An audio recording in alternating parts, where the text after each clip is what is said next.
তোমরা সবাই কেমন আছো? আশা করছি ভালো আছো। আমিও খুব ভালো আছি। Welcome to Bengali blogger Sonali. Welcome নতুন ভিডিও নিয়ে। কালকে এত শরীর খারাপ ছিল বন্ধুরা, ভিডিও বানাতে পারিনি। আজ থেকে আবার স্টার্ট করছি। তাহলে প্রচুর পেটে যন্ত্রণা হচ্ছিল। তারপর দেখতেই পাচ্ছ জ্বরটা বেরিয়েছে এখানে। আগের দিনে তোমাদের দেখালাম, সেন খুব শরীরটা খারাপ ছিল। সেন কোনো কালকে ভিডিও বানাইনি, কোনো রকম রান্না করেছি। আর আজকে আবার একটু ঠিক হয়েছি, সেন আবার উঠে রান্না বান্না করলাম। ছেলের প্রজেক্ট করার আছে, এইসব টুকিটাকি কাজকর্ম আছে। তো চলো, ভাত উনানে চাপিয়ে দিয়েছি, চা হয়ে গেছে, নামিয়ে নিয়েছি। আর এখন সবজি কাটার জন্য রেডি হচ্ছি। ভাত চেপে গেছে, ঢাকা দিয়ে দিয়েছি, ফুটে উঠবে। আর এদিকে সব বোতলগুলোতে জল ভরে নিলাম। আর এদিকে চা করেছি, এই কৌটোগুলো সব সেদিনে ধুয়ে দিয়েছি। আর হাঁড়িতেও জল নিয়ে রেখেছি, জল ফুরিয়ে গেলে ভরার জন্য, যেহেতু পাম্পের জল জ্বালায় খাবার জল ভরা হয় এর জন্য। আর এইখানে দেখো সবজিপাতি নিয়ে নিয়েছি। এনে পালং শাক করবো, মূলো শাক ভাজা, আর করব উচ্ছে আলু ভাজা, আর ওলকপি দিয়ে রুই মাছের ঝোল। তো চলো সবজিগুলো ঠিকঠাক কেটে নিই। দেখো বন্ধুরা, বটি নিয়ে সবজি নিয়ে আমি বসে পড়েছি। প্রথমে পালং শাকটা কেটে নেবো ঝটপট করে। আর শাক ভাজাটা এই থালায় কাটবো, তাহলে কি হয়, ধুলে পরে ফুটো দিয়ে বালি ঠালি যা থাকে বেরিয়ে যায়। ওই জন্য ওই থালাটা এখন দিয়ে শাক ধুই আর শাক কাটিও। পালং শাকটা দেখো শুকিয়ে কোন টুকুনি হয়ে গেছে। সেদিনে পালং শাকটা টাটকা রান্না করেছিলাম, ওই জন্য ভালো ছিল। আর আজকে পালং শাকটার অবস্থা দেখো।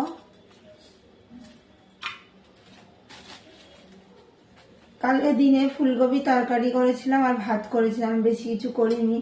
আর রাতে একটু ছেলে বায়না করছিল পোস্ত খাবে, সেন একটু আলু পোস্ত করে দিয়েছিলাম, সবার জন্যই করেছিলাম। ওই দিয়ে রুটি খেলো বর, আর ছেলে ভাত খেলো। শরীর না ঠিক থাকলে বন্ধুরা কিচ্ছু ভালো লাগে না। আর একা হাতে সবকিছু সামলানো তো খুব হয়ে যায়। শীতকালের বেলা, শীতকাল খুব তা আমাদের প্রজেক্ট দিয়েছে, জমা নেবে, সেই হাত পিতে একটু সাহায্য করে দিচ্ছি, নাহলে পারবে না। শীতকালে পালং শাক খেতে সবারই বেশ ভালোই লাগে। চলো সবজিগুলো ঝটপট করে কেটে নিই, কেটে আবার রান্না চাপানোর আছে, বেলাও হয়ে যাচ্ছে।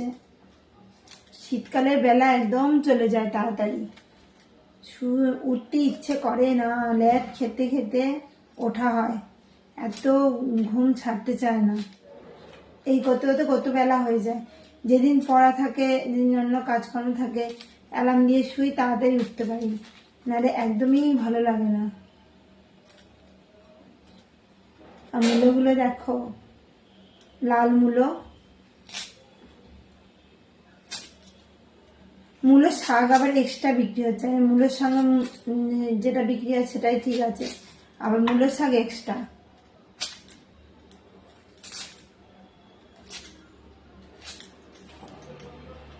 মূলোগুলো সিদ্ধ যাতে হয় সেই জন্য এরম করে কাটা।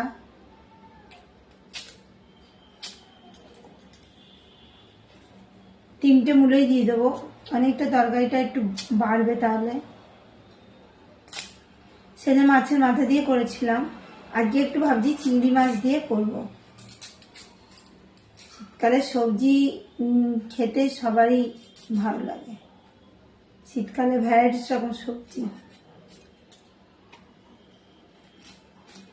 নিজেকে টেনে আনতে হয় তো, ওই জন্য সব রকমের এনে উঠতে পারি না, নাহলে বাজারে অনেক রকম সবজি আছে, তার মধ্যে যেটুকু পারি আনি।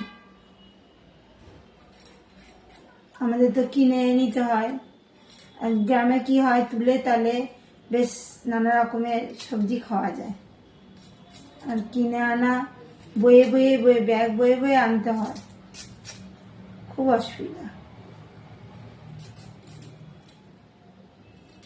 তা চলো বন্ধুরা, আমি তরকারি পাতিগুলো কেটে নিই, তারপর আবার দেখা হচ্ছে। আবারও উনানে ঠাই চলে এসেছি, তাই কি কি তরকারি কাটলাম চলো তোমাদের দেখাই। তাই বেগুন ভাজা চাপিয়ে দিয়েছি, এবার কটা কুমড়ো ভেজে নেবো, আর একটু আলু পোস্ত করবো। আর এখানে দেখো শাক ভাজা, মূলো শাক ভাজা, আর এখানে ওলকপি কেটে নিয়েছি, মাছের ঝোল হবে। আর এখানে দেখো উচ্ছে অল্প করা ছিল, তাই এর সঙ্গে একটা আলু কেটে নিয়েছি, উচ্ছে আলু ভাজা, আর এই যে পালং শাক। আজ এই কটাই রান্না হবে, তাও 1 পদ 2 পদ 3 পদ 4 5 6 পদের মতো রান্না হয়ে যাচ্ছে। বেগুন ভাজাও প্রায় হয়ে গেছে, এবার আমি উল্টিয়ে দেবো। এই তেলেই কুমড়ো ভাজা, উচ্ছে আলু ভাজা সব হয়ে যাবে।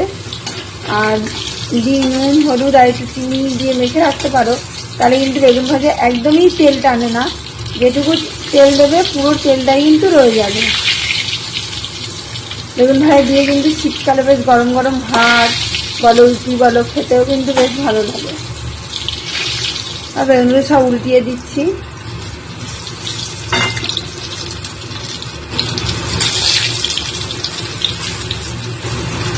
আর এদিকে ছেলের জন্য হচ্ছে, ছেলে একটু মাছ খায় না, ওর জন্য একটু আলু কেটেছি।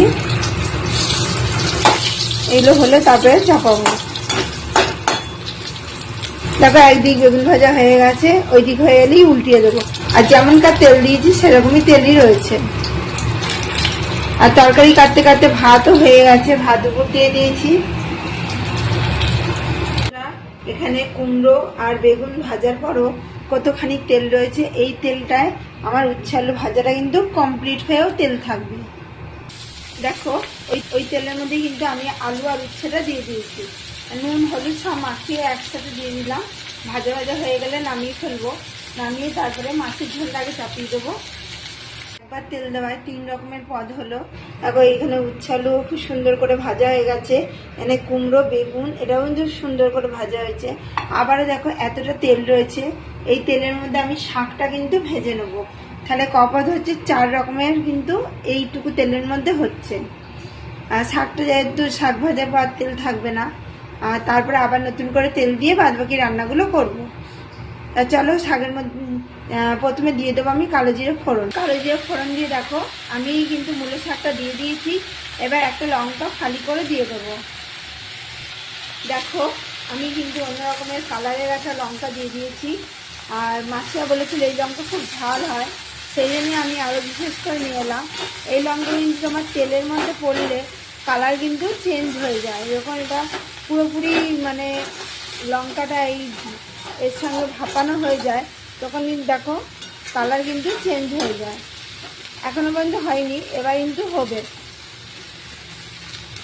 লঙ্কাগুলো ডলে দিলাম, লাল লঙ্কা মুখে পড়লে লাগবে। অতটা কিন্তু ঝাল না, এমনি আর লঙ্কাগুলো হয় দেখবে সরু সরু কাঁচা লঙ্কাগুলো খুব ঝাল হয়, সেরকম কিন্তু এই লঙ্কাটা অতটা ঝাল নেই। দেখেছো শাকটা কি সুন্দর মজে গেছে, এর সাথে কিন্তু তোমার লঙ্কাগুলোও মজে যাবে, তখন তুমি চিনতেই পারবে না কি লঙ্কা আমি দিয়েছিলাম। আর এর মধ্যে চলো একটু নুন আর সামান্য একটু চিনি দিয়ে দেবো। খুব সুন্দরভাবে মজে গেছে কিন্তু। এই দেখো লঙ্কার কালার দেখো সবুজ হয়ে গেছে, ছিল কিন্তু কালো কালো রঙের। আর লঙ্কা পুরোপুরি চেঞ্জ হয়ে গেছে কালার। চলো এর মধ্যে নুন আর সামান্য একটু মিষ্টিটা দিয়ে দিই। মাছের ঝোল হবে ওলকপি দিয়ে, তাই ওলকপিটা আমি ফোড়ন দিয়ে চাপিয়ে দিয়েছিলাম, যেহেতু কড়াই তেলটা গরম হয়ে গেছে ওই জন্য আর তোমাদের দেখানো হয়নি। এই যে ওলকপি দিয়ে রুই মাছের ঝোল। এখানে রুই মাছ ভাজা রয়েছে, ওই আর ভাজলাম না এক্সট্রা করে। এখানে আমি মশলা রেডি করে নিয়েছি, নুন হলুদ লঙ্কার গুঁড়ো জিরে গুঁড়ো ধনে গুঁড়ো একটু আদা বাটা। আর এখানে দেখো পালং শাকটাও আমি চাপিয়ে দিয়েছি। আর এই কারণ একটু বেলা হয়ে গেছে, আবার ছেলেকে নিয়ে পড়তে যাওয়ার আছে, ওই জন্য বরমাসে নালে খেতে পারবে না, ওই জন্য আমি রান্নাটাও চাপিয়ে দিলাম। ছেলেকে খেতে দিয়ে দিলাম, ছেলের আলু পোস্ত করে দিয়ে ওকে খেতে দিয়ে দিয়েছি। আর আমি তারপরে বাদবাকি কাজগুলো সারছি। এটা দেখো দেওয়ার সাথে সাথেই কিন্তু অনেকটা মজে এসছে। কতটা তরকারি কেটেছিলাম আর কোথায় গিয়ে দাঁড়াবে এই তরকারি। আর যেহেতু সবজিগুলো আছে তাও কমে যাবে। আর এদিকে দেখো ভাজা ভাজা হয়ে গেছে, আমি এবার মশলাটা কিন্তু দিয়ে দেবো। যে মশলাটা আমি গুলে রেখেছিলাম দিয়ে দিলাম। এর মধ্যে আবারও একটু জল নিয়ে নিতে হবে আর মশলাটা পুরো কষানোর জন্য। ওলকপি দিয়ে কিন্তু জ্যান্ত মাছের ঝোল, তারপরে মূলো দিয়েও কিন্তু ভালো লাগে। আজ এই জন্য ভাবলাম যে রুই মাছটা তো টাটকা ছিল, ওটা করে ফেলি। চাপা দিয়ে দিলাম যাতে ভালো করে সবজিগুলো সব মজে যায়। আর এখানে দেখো মাছও দিয়ে দিয়েছি যাতে নুন ঝাল মশলা ভালো করে ঢুকে যায়। সেই জন্য মাছ ও ওলকপির সঙ্গে একবারে কষিয়ে নিচ্ছি। কষানো আমার কমপ্লিট হয়ে গেছে। আর একটু ধনেপাতা কুচিয়ে রাখতে হবে। আর শীতকাল মানে ধনেপাতা না দিলে কোনো তরকারি মানাবে না, শীতকাল মানে ধনেপাতা চাই।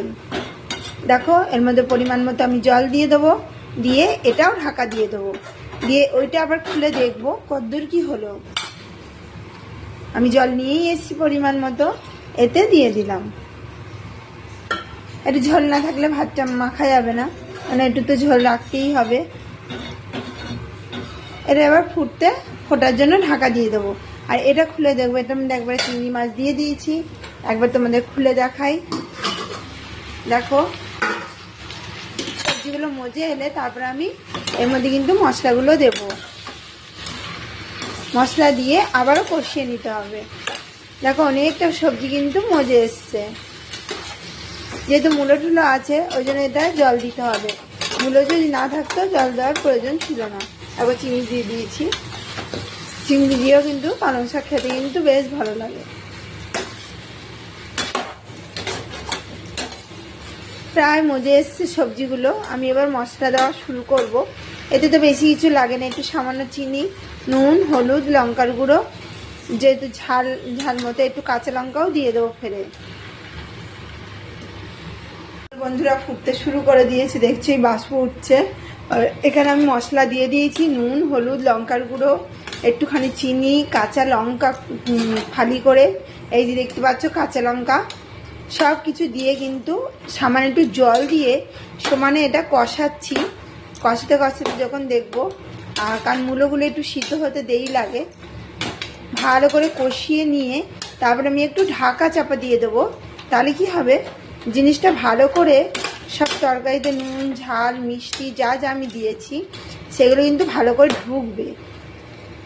একবার বেগুন কিন্তু সিদ্ধ হয়ে গেছে, কুমড়োটাও সিদ্ধ হয়ে গেছে, আর আলু একটা দিয়েছিলাম, আলু সিদ্ধ হয়ে গেছে। মূলোটা কিন্তু একটু সিদ্ধ হতে দেরি হচ্ছে,